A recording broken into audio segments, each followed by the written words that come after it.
नमस्कार प्यारे बच्चों, आज हम प्रश्नावली 13 पृष्ठीय क्षेत्रफल और आयतन में लंबवर्तीय बेलन के बारे में अध्ययन करेंगे।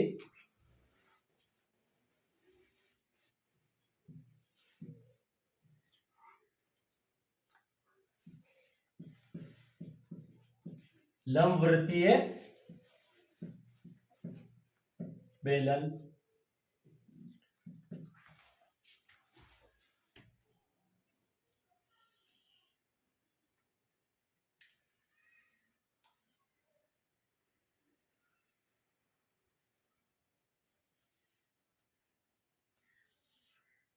ये एक लंबवर्तीय बेलन है। ये इसकी ऊंचाई और ये आधार की त्रिज्या। आधार क्या है? एक वृत्त है। ऐसे ही इस बेलन के दोनों सिरे क्या है? वृत्त है। सर्वप्रथम हम ज्ञात करते हैं इसका वक्र पृष्ठीय क्षेत्रफल। बेलन का वक्र पृष्ठीय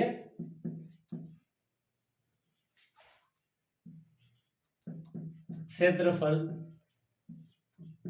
ध्यान से देखिए, वक्र पृष्ठीय क्षेत्रफल क्या है? ये जो आपको दिख रहा है, ये वाला भाग बेलन का क्या है? क्या कहलाता है? ये वक्र पृष्ठीय क्षेत्रफल। जैसे हम बात करते हैं कि ये पेन है, ये बेलनाकार है, इसका जो ये यहां से लेकर यहां तक का जो ये वाला भाग है, ये क्या कहलाता है? बेलन का वक्र पृष्ठीय क्षेत्रफल। जिसमें इसका ऊपरी सिरा और निचला सिरा जो है, इसको छोड़ देते हैं हम लोग, तो क्या क्या क्या होता है? ये बेलन का वक्र पृष्ठीय क्षेत्रफल। तो ये कैसे ज्ञात करेंगे? ये जो आधार है क्या है? वृत्त है। तो वृत्त का परिमाप क्या है? वृत्त का परिमाप, जिसे हम क्या बोलते हैं? परिधि। ये होती है 2 पाई आर। अब बेलन का जो वक्र पृष्ठीय क्षेत्रफल होगा क्या होगा? 2 पाई आर क्षेत्र जो वाला क्षेत्र है वो कितनी ऊंचाई तक है? एच ऊंचाई तक। तो 2 पाई आर एच क्या हो जाएगा? बेलन का वक्र पृष्ठीय क्षेत्रफल। अब हमारे पास बेलन का वक्र पृष्ठीय क्षेत्रफल है, हम बेलन का संपूर्ण पृष्ठीय क्षेत्रफल निकालते हैं।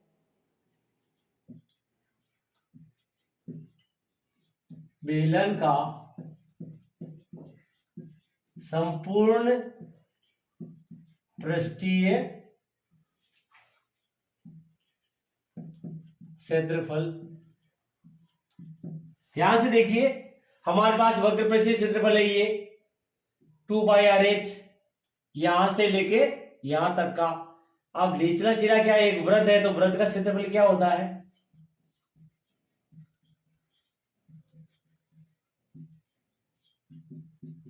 पाई आर स्क्वायर। तो नीचे वाला वृत्त है, तो नीचे वाला क्या हो गया? पाई आर स्क्वायर। ऊपर वाला भी वृत्त है, तो ऊपर वाले सिरे का क्षेत्रफल क्या हो जाएगा? पाई आर स्क्वायर। क्योंकि बेलन के दोनों सिरे जो क्या होते हैं? एक ही त्रिज्या वाले या समान त्रिज्या वाले 2 वृत्त होते हैं। तो दोनों वृत्तों का क्षेत्रफल क्या होगा? पाई आर स्क्वायर और पाई आर स्क्वायर। तो संपूर्ण पृष्ठीय क्षेत्रफल क्या हो जाएगा? बेलन का वक्र पृष्ठीय क्षेत्रफल 2 pi r h plus pi r square ऊपर का और पाई आर स्क्वायर नीचे का क्या हो जाएगा? 2 पाई आर स्क्वायर। अब संपूर्ण पृष्ठीय क्षेत्रफल क्या हो जाएगा? 2 पाई आर कॉमन आ रहा है, ध्यान से देखो, 2 पाई आर कॉमन ले लेंगे। यहां क्या बच जाएगा? एच, और इधर क्या बचेगा? आर। तो 2 पाई आर कोष्ठक एच प्लस आर क्या हो जाएगा? बेलन का संपूर्ण पृष्ठीय क्षेत्रफल। अब हम बेलन के आयतन की बात करते हैं।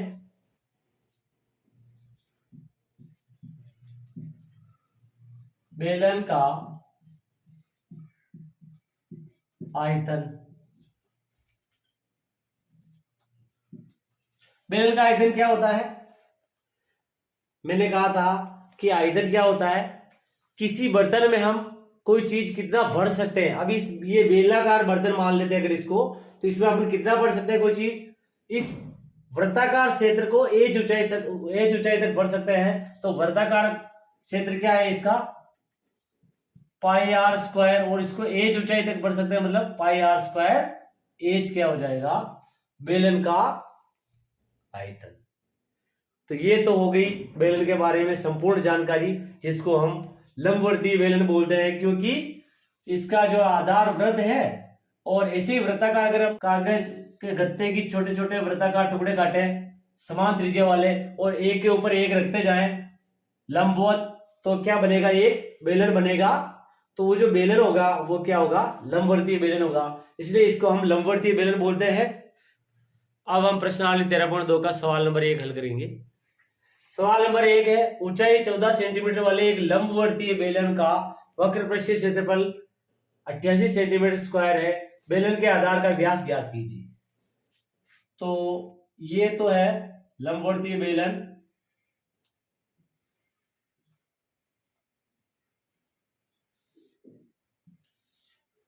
इसका हमें वक्र पृष्ठीय क्षेत्रफल दे रखा है। इसका मतलब क्या दे रखा है, ये वाला जो क्षेत्रफल है वो हमें दे रखा है। हल करते हैं इसको।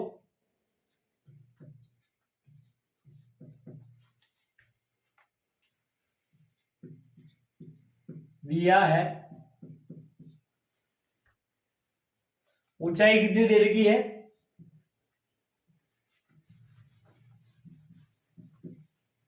14 सेंटीमीटर,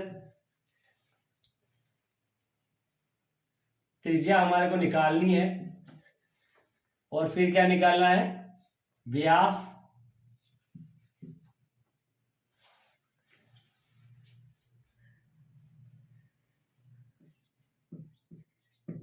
लंबवर्तीय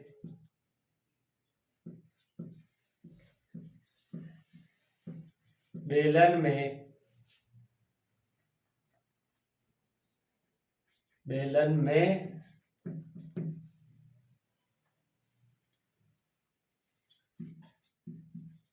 ऊंचाई h बराबर 14 सेंटीमीटर और लंबवर्तीय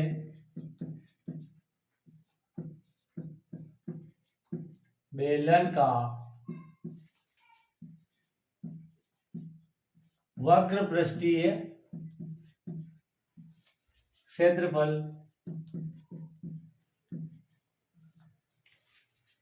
बराबर 88 सेंटीमीटर स्क्वायर। अब लंबवर्तीय बेलन का वक्र पृष्ठीय क्षेत्रफल क्या होता है, 2 पाई आर एच, और ये हमें दिया हुआ है 88 सेंटीमीटर स्क्वायर। हमारे को निकालना है व्यास, आधार का व्यास निकालना। आधार क्या है, वृत्त है, और वृत्त की त्रिज्या निकालेंगे सबसे पहले, और त्रिज्या निकलेगी इससे, और त्रिज्या निकालने के बाद त्रिज्या को दुगना करेंगे तो क्या आ जाएगा, व्यास, क्योंकि हम जानते हैं व्यास बराबर क्या होता है, त्रिज्या का दुगना। हल करते हैं इसको। एच दे रखा हमें 14 सेंटीमीटर, मान रख देंगे 2 इंटू पाई का मान कितना होता है, पाई बराबर होता है 22/7 या 3.14। तो मान रख देते हैं यहाँ पे 22/7 इंटू आर ज्ञात करना है, और एच हमें दिया हुआ है 14 बराबर 88। 7 एकम 7, 7 दूनी 14, आर बराबर 88/2, इधर गुणा में इधर जाके भाग में आ जाएगा, तो 2 नीचे आएगा, फिर 22 भी भाग में आ जाएगा, और 2 को इधर भेजेंगे 2 भी भाग में आएगा। हल करते हैं। 2 एकम 2, 2 चौक 8, 2 चौक 8, फिर 2 से काट देते हैं। 2 एकम 2, 2 दूनी 4, 2 दूनी 4, 22 एकम 22, 22 एकम 22। तो आर बराबर आ गया हमारे पास 1/1 बराबर 1 सेंटीमीटर। त्रिज्या हमारे पास 1 सेंटीमीटर आ गई। अब हम व्यास निकालेंगे, तो वृत्त का व्यास क्या होता है? त्रिज्या का दुगुना, मतलब डी बराबर, व्यास को क्या बोलते हैं? डी, और व्यास बराबर क्या होता है? त्रिज्या का दुगुना। तो हम निकाल लेंगे यहाँ पे व्यास बराबर 2 इंटू त्रिज्या 1, तो क्या आ जाएगा? 2 सेंटीमीटर। आंसर। इस प्रकार हम सवाल नंबर 1 को हल करेंगे। अब हम सवाल नंबर 2 को हल करेंगे। सवाल नंबर 2 है, धातु की एक चादर से 1 मीटर ऊंची और 140 सेंटीमीटर व्यास के आधार वाली एक बंद बेलनाकार टंकी बनाई जानी है। इस कार्य के लिए कितने वर्ग मीटर चादर की आवश्यकता होगी? तो ध्यान से देखिए, क्या बनाना है? एक धातु की बंद बेलनाकार टंकी बनानी है।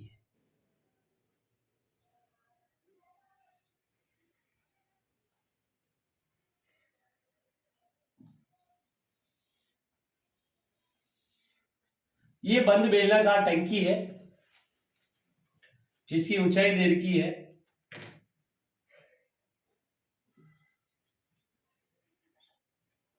1 मीटर।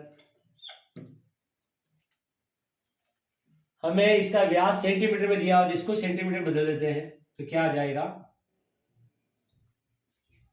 1 मीटर में 100 सेंटीमीटर होते हैं, तो क्या आ जाएगा? 100 सेंटीमीटर।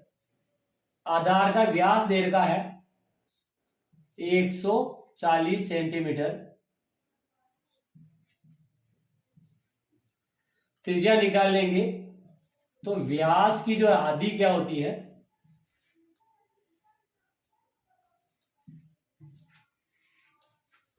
त्रिज्या होती है।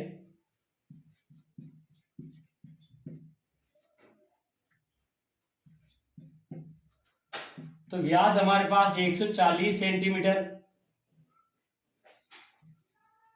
आधा करेंगे तो क्या आ जाएगी? त्रिज्या। तो 2 एकम 2, 2 सत्ते 14, 70 सेंटीमीटर। हल करते हैं इसको।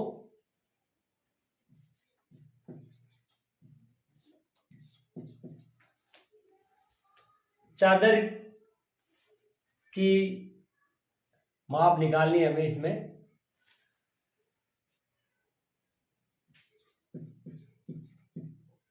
दिया है बेलनाकार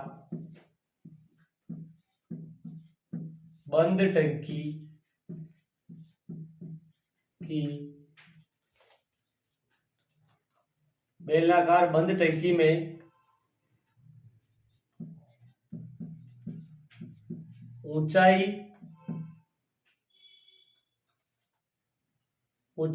h बराबर 1 मीटर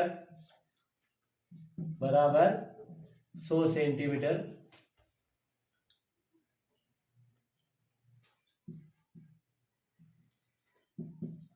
आधार का व्यास d बराबर 140 सेंटीमीटर। त्रिज्या बराबर क्या आ जाएगा? 140 बटे 2 बराबर 70 सेंटीमीटर। अब हमारे को क्या निकालना है? चादर की माप। तो लिखेंगे यहां पे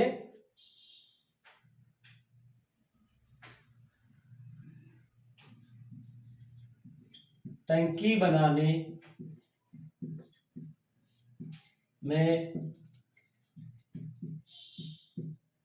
आवश्यक चादर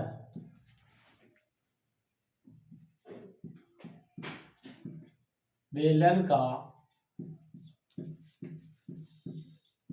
संपूर्ण पृष्ठीय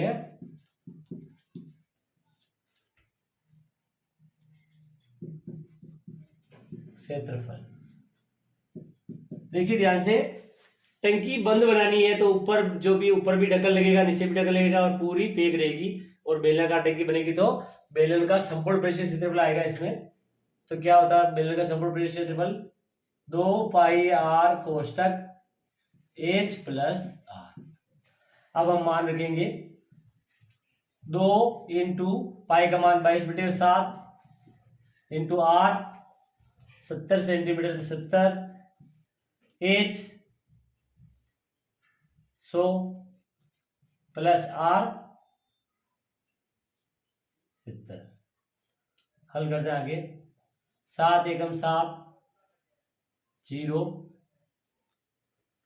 22 दूनी 44 44 इंटू 10 440 इंटू 100 प्लस 70 170।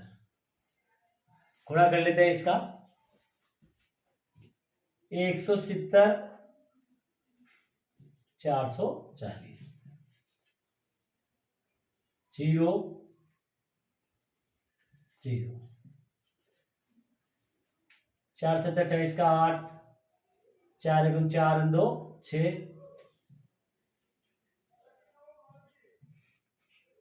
0 0 8 8 इंच 14 का 4 हासिल 1 6 और 1 7। क्या आ गया? 74,800 सेंटीमीटर स्क्वायर। मीटर में बदलते हैं। 74,800 भाजक 100 इंटू 100, क्योंकि वर्ग सेंटीमीटर है तो वर्ग मीटर बदलने के लिए 100 सेंटीमीटर में 1 मीटर होता है तो 100 इंटू 100 करना पड़ेगा, तब वर्ग मीटर में आएगा। तो 0 से 0 0 से 0 दो संख्या के बाद दशमलव लगाएंगे तो क्या आएगा? 7.48 मीटर स्क्वायर। इस प्रकार हम सवाल नंबर 2 को हल करेंगे।